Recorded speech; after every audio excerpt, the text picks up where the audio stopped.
ఎంతమంది ఎమ్మెల్యేని వీళ్ళు 10 సంవత్సరాలు అదే అంటున్నా మేడం. నేను కూడా మీరు ఎంతమంది మైనారిటీలు గెలిపించుకున్నారు? కూర్చోను లీడర్ల మధ్యలో తిరిగా సందీప్ గారు ఇందాక సోదరుడు అంటున్నాడు పవర్ లో ఉన్న లీడర్లు పదవుల కోసం కొట్లాడుకోవడం మంచిదే. మరి పవర్ ఇచ్చిన ప్రజలకు పవర్ ఇవ్వడానికి మీరు ఇచ్చిన హామీల సంగతి ఏంది?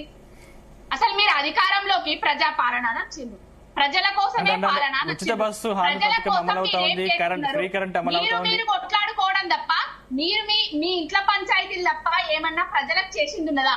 ఈ రోజు నిరుద్యోగ సోదరులు ధర్నా చేస్తున్నారు, సోదరి మనులు ధర్నాలు చేస్తున్నారు.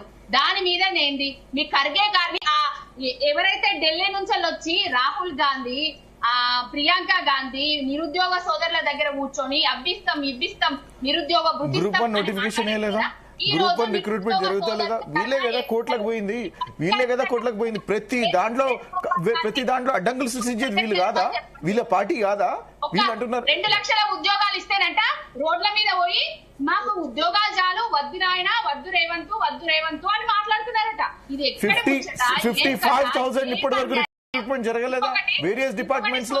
అంటే పాపం రేవంత్ అయితే తాతల ముత్తాతల దగ్గర నుంచి ఉన్నోళ్ళు కాంగ్రెస్ పార్టీలో ఉన్నారు అని చెప్తాడు. రేవంత్ రెడ్డి తాత ముత్తాత అందరూ కాంగ్రెస్ జెండా మోసి కాంగ్రెస్ పార్టీని తీసుకురావడంలో కీలక భూమిక వహించారు. ఎవ్వరు లేరు సీనియర్ నాయకులు, ఎవ్వరు లేరు. రేవంత్ రెడ్డి అనేటైనా సోనియా గాంధీని బలిదేవత అనలేదు, అసలు తిట్టలేదు.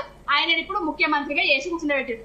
వీళ్ళు పదవుల కోసం కొట్లాట తప్ప, పదవుల కోసం వాళ్ళ సీట్లు కాపాడుకోవడానికి కొట్లాట తప్ప ఈ 5 ఏళ్లు కూడా గిట్లనే గడుస్తుంది. 6 గ్యారంటీలు 420 హామీలను తుంగల దొక్కుతారు. అన్న పంచాయతీ చెల్లె పంచాయతీ గురించి మాట్లాడతారు, ఫోన్ ట్యాపింగ్లు అంటారు, కాళేశ్వరం అంటారు, ఇంకోటి అంటారు, కాలయాపన చేస్తారు. ఏమీ లేదు. ప్రజలకు ఇచ్చిన హామీలను గంగలో దొక్కిండ్రు, తుంగలో దొక్కిండ్రు. వాళ్ళ ఇంట్లో పంచాయతీలను పెట్టుకుంటారు. రేపు రాబోయే ఎన్నికలల్లా స్థానిక సంస్థల ఎన్నికలే కాదు కదా మాట్లాడండి, స్థానిక సంస్థల ఎన్నికలే కాదు ఏ ఎన్నికలు వచ్చినా కూడా బుద్ధి ఎప్పుడైతే ప్రజలు బుద్ధి చెప్పడానికి రెడీగా ఉన్నారు. వానాకాలం పంటలు రైతన్నలు వేసుకుంటున్నారు. ఇంకొక విషయము, వానాకాలం పంటలు రైతన్నలు వేసుకుంటున్నారు. మా కరీంనగర్ ఎల్ఎండి డ్యాము ఎండిపోయి ఉన్నది. ఇప్పటి వరకు కెనాలల్లో నీళ్లు ఇస్తలేరు. కెనాల్ కింద బావి లేని రైతన్నలు కెనాల్లకు మోటార్లు వేసుకొని పంటలు వేసుకుంటారు. ఆ రైతన్నల పరిస్థితి ఏందో ఒక్కసారి ఆలోచించండి. మరి కేసీ వేణుగోపాల, మల్లికార్జున ఖర్గేనా, మళ్ళీ రేవంత్ రెడ్డా నీళ్లు తెస్తారా? ఎక్కడి నుంచి తెస్తారు? ఏ విధంగా కెనాల్లకు నీళ్లు ఇస్తారో అది కూడా చెప్పాలి. ఇంకొకటి 12 లక్షల రూపాయలు ఖర్గే గారు ఈ రోజు ఢిల్లీ నుంచి వచ్చిర్రు. ప్రముఖులు, సీనియర్ నాయకులు, కాంగ్రెస్ కాపాడిన అధ్యక్షుడు, కాంగ్రెస్ ను మోస్తున్న వృద్ధుడు, పాపం ఆయన చేవెళ్ళ ఏదైతే ఉందో డిక్లరేషన్ ఎస్టీ నా దళిత సోదరులందరికీ సోదరి మనులను పిలిచి మరి అభయహస్తం అంబేద్కర్ అభయహస్తం కింద 12 లక్షల రూపాయలు ఇస్తాము అని చెప్పిండు. ఆ 12 లక్షల రూపాయలు ఇవాళ 20 మందికో 30 మంది మహిళలకు ఈ రోజు విలేజ్ నుంచి మండల స్థాయి నుంచి జిల్లా స్థాయి నుంచి నాయకులు వస్తున్నారని చెప్తున్నారు. ఒక 10 మందిని అన్న పిలుచుకొని ఇప్పటికైనా దళిత బంధు పథకాన్ని కంటిన్యూ చేసి ఎంతో మంది దళిత సోదరులను పారిశ్రామికవేత్తలుగా తీర్చిదిద్దాలని కోరుకుంటున్నా. ఇంకొకటి సందీప్ గారు ఒక్కటే ముచ్చట, విద్యార్థులకు పాపం విద్యార్థులు చాలా అంటే విద్యార్థుల కోసం చాలా చేసిండ్రు, చాలా హామీలు ఇచ్చిండ్రు. 10th క్లాస్ వాళ్ళకు 10,000, PhD చేసే దగ్గర 5,000 అన్నారు. ఎవరన్నా ఒక్కరికన్నా ఇవ్వండి. పాపం పిల్లలు కష్టపడుతున్నారు, చదువుకుంటారు. రేపు రాబోయే భవిష్యత్ తరాలు బాగుండాలంటే వీళ్ళు ఇచ్చిన హామీలను నెరవేర్చాలి. ఇంకొకటి దూర విద్య కోసము అమెరికాకు, ఆస్ట్రేలియాకు అట్లా పోతున్నారండి పిల్లలు. కేసీఆర్ గారు ఉన్నప్పుడు వాళ్లకు డబ్బులు ఇచ్చేది ప్రభుత్వం తరపున, వాళ్ళని హక్కున కానీ ఈ రోజు నిరసన చేస్తున్నటువంటి విద్యార్థులు వెనుక బీఆర్ఎస్ వాళ్ళు ఉన్నారన్న ఒక ఆరోపణ ఉంది కదా. గెల్లు శ్రీనివాస్ ఇప్పుడు అంటే ప్రజల పక్షాన బీఆర్ఎస్ పార్టీ కొట్లాడుతున్నది కాబట్టి, ప్రజల కోసమే కొట్లాడుతున్నది కాబట్టి నిరుద్యోగ సోదరులు చేసినా, రేపు రైతులు వచ్చి చేసినా, ఎవరు వచ్చి చేసినా కూడా బీఆర్ఎస్ పార్టీ ఉంటది అని అంటారు. బీఆర్ఎస్ పార్టీ ఎప్పుడు అండగా ఉంటదండి. 420 హామీలు, 6 గ్యారంటీలు, ఎవరైతే తెలంగాణ ప్రజలకు అలవి కాని హామీలు ఇచ్చిండ్రో అవన్నీ కోసం ప్రజలు కొట్లాడుతుంటే ఆ ప్రజలకు అండా దండగా నిలబడుతుంది బీఆర్ఎస్ పార్టీ. ఎందుకంటే తెలంగాణ మీద సోయున్న, తెలంగాణ ప్రజల మీద సోయున్న పార్టీ ఏకైక పార్టీ బీఆర్ఎస్ పార్టీ కాబట్టి ఏదైతే అంటున్నారో దళితులకి 12 లక్షల హామీ ఇచ్చిండ్రని చెప్పేసి వీలైతే దళిత బంధు గురించి మాట్లాడినరు. ఆ టైంలో ఏ రకంగా అయితే బై ఎలక్షన్ వచ్చినప్పుడైతే ఈ మహానుభావుడు స్కీమ్ తీసుకొచ్చినాడు, అపీజ్మెంట్ కోసం నేను తీసుకొచ్చినటువంటి హామీ నెంబర్ 1. మేడం మీరు మాట్లాడినప్పుడు నేను చాలా పేషెంట్ గా విన్నా మేడం. మీరు మాట్లాడినప్పుడు నేను చాలా పేషెంట్ గా విన్నా మేడం. మీరు మాట్లాడుతున్నంత సేపు నేను చాలా పేషెంట్ గా విన్నా. Please have some patience to listen. నేను అనేది ఏంటంటే నో మీ టైం వచ్చినప్పుడు you please answer. What I'm trying to tell is, ఇప్పుడు చూడండి మీరు ఏదైతే దళితులకి అన్యాయం జరుగుతుందని చెప్తున్నారో, ఎస్సీ కేటగిరైజేషన్ జరగలేదా? వీళ్ళు చేసిండ్రా? 10 సంవత్సరాలు ఉన్నారు. దళితుడిని ముఖ్యమంత్రి చేస్తా అన్నాడు, తల నరుకుంటా అన్నాడు, చేసినాడా?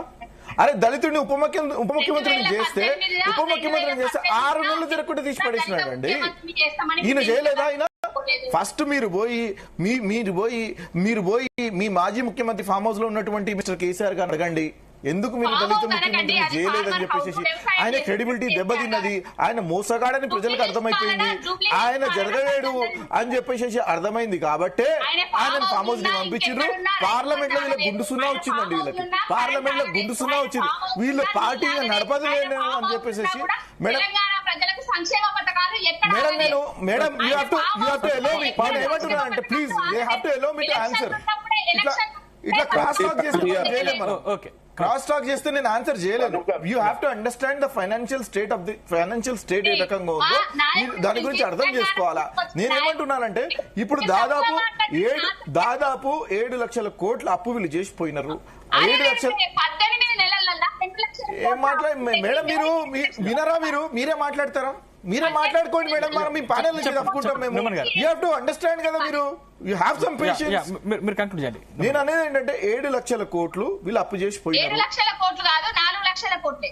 ఏం మాట్లాడుతున్నారు మేడం? 6,75,000 కోట్లు కేటగారికల్లీ మేము గవర్నమెంట్ నుంచి రిలీజ్ చేసినాం. మేము ఎక్కడెక్కడ ఏ డిపార్ట్మెంట్ లో ఏం తప్పు ఉందని మళ్ళీ అబద్ధాలు ఆడుతున్నారు మేడం. ఫ్యాక్ట్స్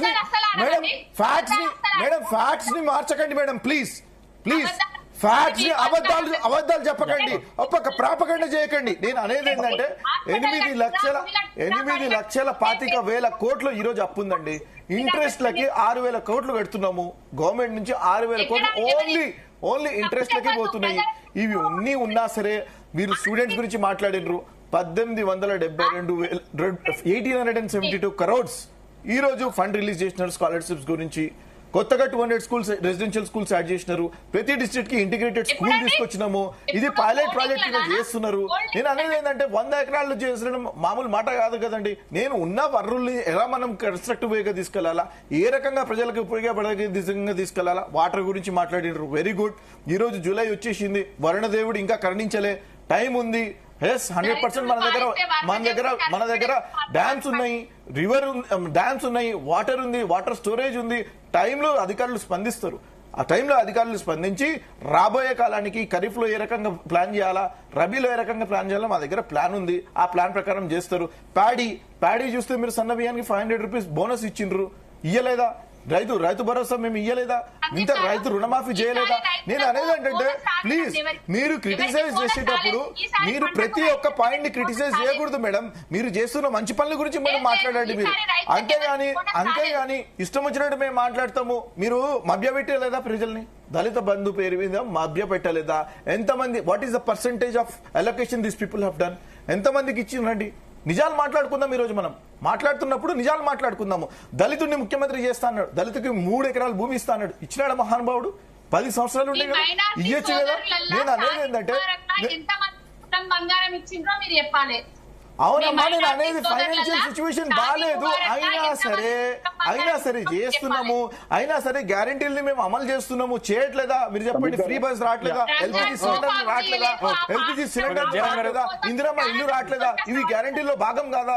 గ్యారంటీల్లో ఉన్న ప్రతి ఒక్కటి సాధ్యాలని మేము చేస్తున్నాము. రెవెన్యూ ఆఫ్ ద స్టేట్ ని మేము పెంచుతున్నాము. మీరు ప్రతి ఒక్కటి క్రిటిసైజ్ చేయడం కాదు. ఎస్, మేము ఉన్నప్పుడు సర్ప్లస్ బడ్జెట్ ఇచ్చిపోయినాం. మీకు మేము అధిక బడ్జెట్ ఇచ్చి మేము 2014 లో మేము రిజైన్ మా అధికారం పోయినప్పుడు మీరు ఈరోజు అప్పుల రాజ్యం చేస్తారు. గారు చెప్పిండ్రు ఆ మాటలు కూడా మీరు వినాలి. సర్ప్లస్ బడ్జెట్ ఇచ్చిండ్రా, అప్పుల రాష్ట్రాన్ని మా చేతిలో మేడం గారు ఈ రోజు బీజేపీ ఎంపీ గురించి ఇంత ఓపెన్ గా మాట్లాడుతున్నారండి. ఈ రోజు బీజేపీ ఎంపీ గురించి ఈటల రాజేందర్ గారి గురించి చాలా ఓపెన్ గా మాట్లాడుతున్నారండి. వీళ్ళకి కావాల్సింది బీజేపీ బీఆర్ఎస్ కలిసి ఆడుతున్నటువంటి ఒక నాటకం.